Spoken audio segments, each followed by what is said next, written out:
What's up guys, in this tutorial I'm just going to be showing you how to make a basic interaction system for Godot. So at the end of this video you should have something like this. You'll be able to see the player interacting with different objects, and then you can execute that interaction to perform a specific event. So in this case we have this test interaction here. If I press E, I'll interact with the Godot icon and it'll print a message down here. So let's just hop right into it. Before we get started, I do want to mention that this tutorial is kind of an extension to my player movement tutorial. So if you haven't watched that yet, I would highly recommend checking it out. I'll put a link to it or put a card in the top of the video if I remember to do that. But this will essentially just be an extension to that project. Alright, so picking up where we left off in the movement tutorial, you should have something like this, just a basic player. You can move around, but if you wanted to, let's say, add like a sign that you can read in the game, or an interaction like an item pickup event, then this video will go over how to do that. So first thing we need to do is set up a base scene for all of our interactions. So if you go click on the new scene button, we're going to do an other node and search for area 2D. Select this and we're going to rename this to interact area. Now we can actually just go ahead, Control S, we're going to save this in a new folder, call it maybe game components, just to keep stuff organized, and then we're going to make a new folder in here called interact area, and then just save the scene inside of here. Now you'll notice we're getting an error here, but it says the node has no shape, so it can't collide or interact with other objects. So we need to add a collision shape to this node. So if you search for collision shape, select this one, and we're going to add a shape to it in the inspector. Go ahead and click the empty box, and we're going to add a circle here. Just scale this up a bit. Now in order to actually be able to detect this area from our player, we have to set up a collision layer that is designated for all of our interactions. So go into the project settings, and under 2D physics, we need to add a new layer. So we're going to go to layer 2 just because I think layer 1 is already being used for the default collisions. But inside of layer 2, we're going to name this interactions. Click enter, and now we can close this. Now select the root of this scene, which is the area 2D, and in the collisions area, we want it to be on the interactions layer only. So take it off of the first layer, and then for the mask, we don't want it to be looking for any interactions on any other layers, because this node will specifically be interacted with and it won't be looking for interactions. So just disable the mask completely, and we can also disable monitoring, not monitorable, but just monitoring, so it doesn't look for other areas. Now save this, and we need to add a script to this node. So go ahead and click the new script button, and right up at the top where it says extends area 2D, we actually want to turn this into its own class. So instead of extends area 2D, we're going to write class name and then write interactable. So we're just adding a subclass to area 2D essentially. And all this will do is contain a few basic variables that are required for our interaction system. So the first one will be an @export var, and it will be called interact label. And this will be the text that pops up when you have the option to interact with something. So by default we'll set it to none, and it will be a string value. The next one will be @export var, and this one will be called interact type, and this will be like the class of interaction. So here would be if you want the interaction to give the player an item maybe, or if you wanted the interaction to just print a message on the screen, or really anything, you would specify the type. So for here we're just going to do none as well. The last one will be @export var, and this will be the actual value of the interact value. Now the value is going to vary because let's say you had a basic message that you wanted to print on the screen when you interacted with the area. That could either be a string or an array of strings. You could also have something like an item pickup event, and that would contain maybe like a key to an item and an amount in an array or something like that. But by default we're just going to set it to none. And then this is all we'll need for the interact area class. So we can go ahead and save this. And now we're gonna switch over to our player. And we need to add all the basic components so that the player can actually interact with all the nodes we're creating. So first off, we'll add a new node 2D. I'm just gonna use this as a folder. We're gonna name this interaction components. Inside of here, all we'll need is an area 2D. This will be the interaction area. So we can actually type interaction area, and we'll need a shape for this one as well. So we'll search for collision shape, add a new circle. We're going to expand this a bit. It's kind of hard to see with the player collision. I'm going to turn this one off. So this is our interaction shape, and we'll have it pretty big so we can interact from a fair distance.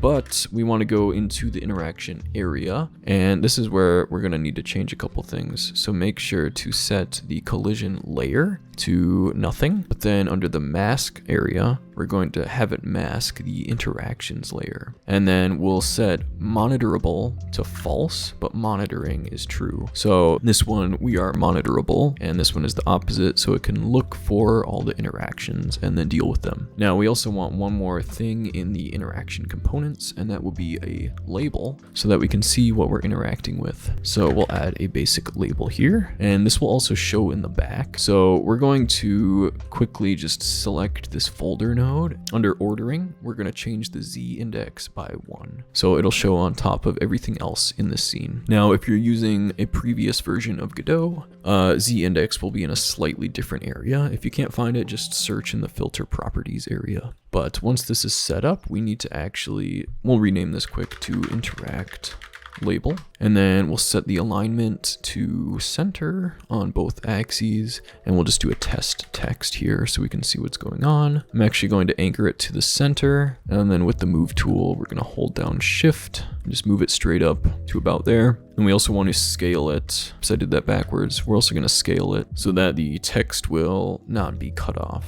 Now we can go ahead and save this. And if you followed my previous tutorial, you'll already have the player script set up. If you have your own script, this will all work the same way. We just need to connect these signals from the interaction area to this script. Over on the interaction area, we'll go to the node tab and connect area entered to the player script, as well as area exited. We're going to make this a bit more organized. I'm just going to type interaction methods here, just so we can kind of have the script a bit more organized the bigger it gets. And essentially how the system is going to work is we're going to have one variable up here. So we'll write at onReady var, and this will be called all interactions. And we'll set it equal to an empty array.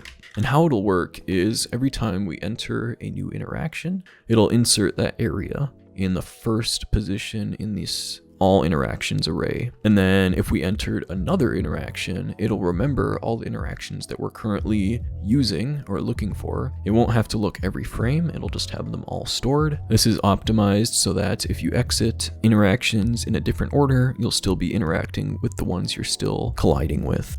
This was also good if you like pick up an item and then you have another interaction or another item in your same area. It would automatically update again without checking for the interaction every single frame, and everything will work properly. So to set that up, we need to go into our interaction on area entered function. And when we enter an interaction, we need to say all interactions dot insert. And we are going to insert this new area at the front of the array. So write 0 and area. And this will put the area value that we are interacting with inside of the array so that we can use it later. Now in the area exited function, we're going to do that same thing, but erase the area. So we'll do all interactions dot erase area, and this will remove the interaction that we just exited. Now, in order to see this, we have to set up our visuals. So we're going to make a new function down here called update interactions, and this will basically just update the text on our label. But in order to do that, first we have to get the label instance. So up at the top here, one more variable, we'll do at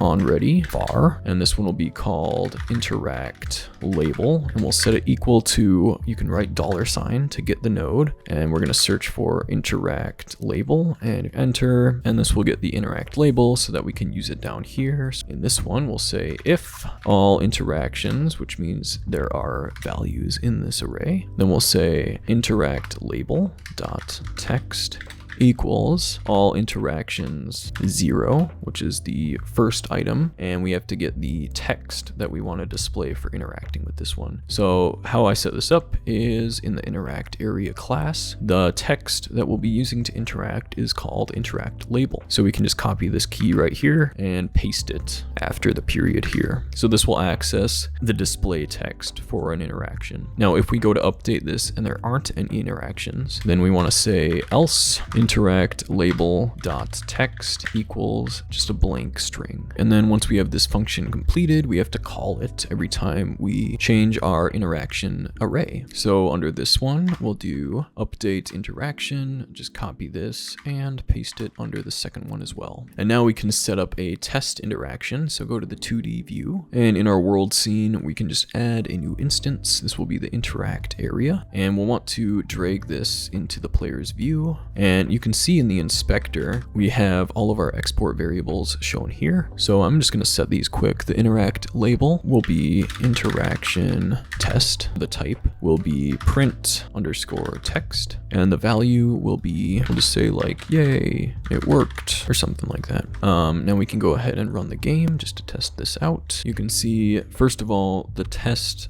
text is being displayed right at the start of the game. We'll fix that after we test this out. But if you go to the interaction, you can see that it worked. And then if we exit the interaction, our text gets reset, so it's blank. Now this works with any amount of interactions because we're just looking at the first item we're interacting with.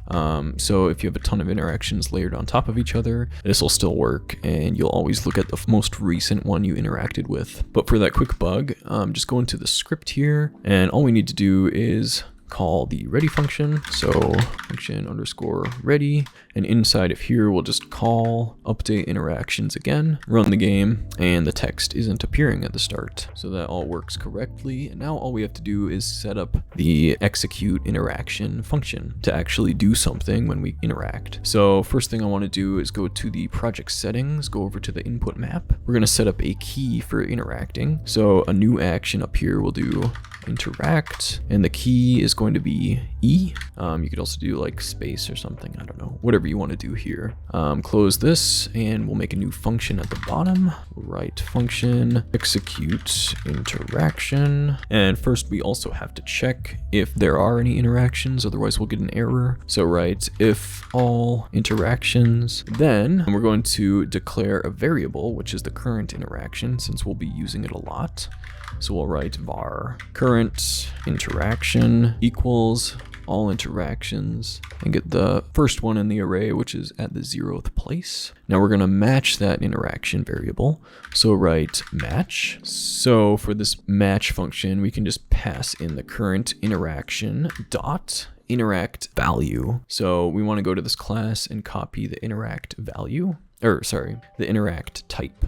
So copy the interact type, paste it here, okay, and this will match the interaction type of the current one we were trying to use. So for our test interaction here, the type is print text. So we'll just copy this, and it's a string, so put it in quotations. And then for the event it will trigger, we'll just write print, and we'll get the current interaction again, and write dot, and this will be the interact value. So copy this up here and just paste it right here for the value. Now, if this all works correctly, we're going to interact with our print text interaction, and it will match the type with print text here, and then execute the print function, and it will use the interact value, which is this string right here, for the function that it will execute. Now, to finish this script off, we actually have to go into our process function, and we're just going to write if input dot is action just pressed. We're gonna get the interact action, open this, and all we'll do is call this execute interaction function, and that's all we'll need for this script. So we'll go ahead and test it out. Go into this interaction. If we click E to interact, you can see it printed the text right down here. So everything worked properly. I do want to showcase that this works with multiple areas. So if we duplicate this a bunch,